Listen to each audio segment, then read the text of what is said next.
다음 글을 읽고 물음에 답하시오. 윗글의 제목으로 가장 적절한 것은 선택지의 내용을 보니까 모두 privacy라는 사생활에 대한 내용을 언급하고 있는 게 보이죠? 자, 내용 같이 볼까요? The right to privacy, 사생활에 대한 권리는 may extend, 확대될 수 있습니다. Only to the point, 어느 정도까지만. Where it does not restrict, 그것이 제한하지 않는 범위 정도까지죠. Someone else's right, 누군가의 권리를 to freedom of expression, 표현의 자유에 대한 권리나 or 혹은 right to information, 정보에 대한 권리를요.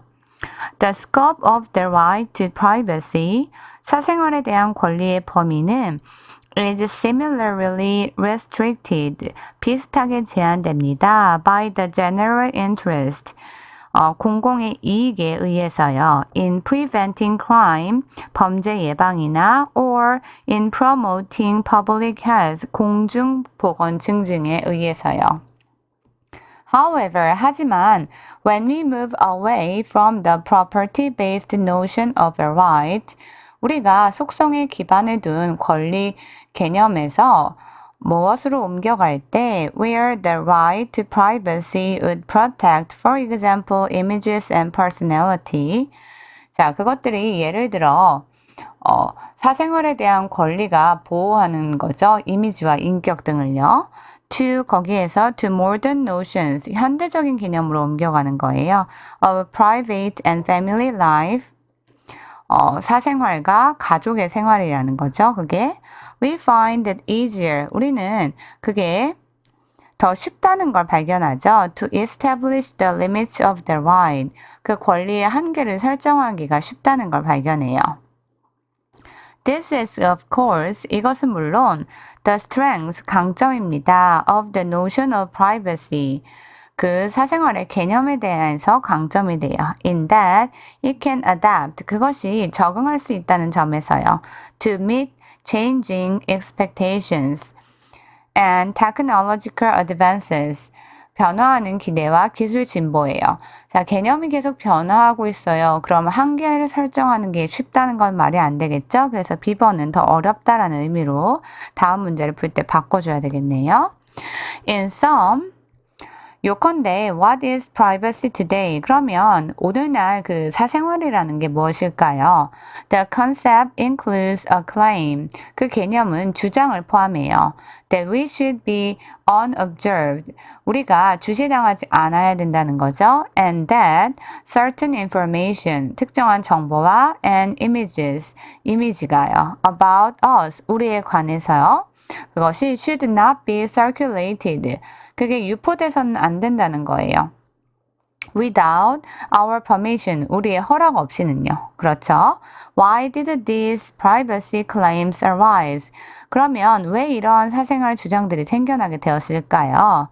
They arose, 그것들은 발생되었죠. Because, 왜냐하면 powerful people, 힘이 있는, 영향을 있는 사람들이 took offense, 불쾌감을 느꼈기 때문이에요. As such observation, 그렇게 주시당하는 것에 대해서. Furthermore, 게다가 privacy incorporated the need, 사생활이 필요성을 포함했죠. To protect the family, 가족이나 home, 가정이나 and correspondence, 서신을 보호할 필요성을 포함했어요. From arbitrary interference, 임의의 간섭으로부터요. And 그리고 in addition, 추가적으로 there has been a determination, 확고한 의지가 있었죠. To protect honor, 명예와 and reputation, 평판을 보호하려고 하는 의지가 있었던 거예요. 자, 그러면 how is privacy protected?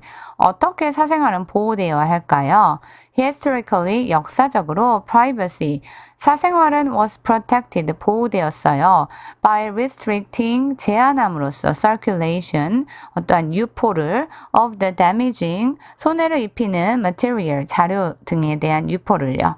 But, 하지만 if the concept of privacy, 만약 그 사생활이라는 것의 개념이 first became, 처음으로 interesting legally, 법적으로 관심을 끌게 되었다면 as a response, 어떠한 대응으로서 그런 거죠. To reproductions of images, 이미지의 재생산에 대한 대응으로서요. Through photography and newspapers, 사진과 신문을 통한 것이죠.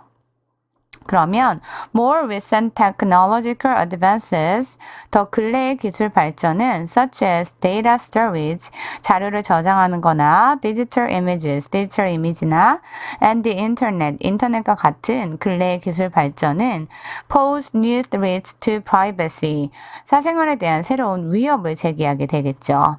The right to privacy, 사생활에 대한 권리는 is now being reinterpreted, 이제 재해석되고 있어요.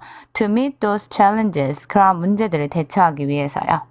자, 그럼 선택지 1번 볼까요? Side effects of privacy protection technologies. 사생활 보호 기술의 부작용이라고 했는데, 자, 사생활을 보호하는 기술에 대한 언급이 따로 있었던 건 아니었죠. 2번, The legal domain of privacy claims and conflicts. 사생활 주장과 갈등의 법률적인 영역이라고 했는데 법적인 영역에 대한 언급은 아니었죠. 3번 The right to privacy, evolving concepts and practices. 사생활에 대한 권리를 말하고 있는데 그 진화하는 개념과 실제에 대해서 말하고 있대요. 선택지 3번이 정답이죠. 예전의 사생활에 대한 개념과 현대 사생활에 대한 개념 그리고 실제에 대한 언급이 있었기 때문에 그렇겠죠. 4번 Who really benefits from looser privacy regulations? 더 느슨한 사생활 규정으로부터 누가 정말 득을 보는지에 대한 언급도 없었고요. 마지막 5번 Less is more. 적을수록 좋습니다. Reduce state intervention in privacy. 사생활에 대해서 국가 개입을 줄이라는 내용도 아니었어요. 결국은 선택지 3번이 답이 되겠네요.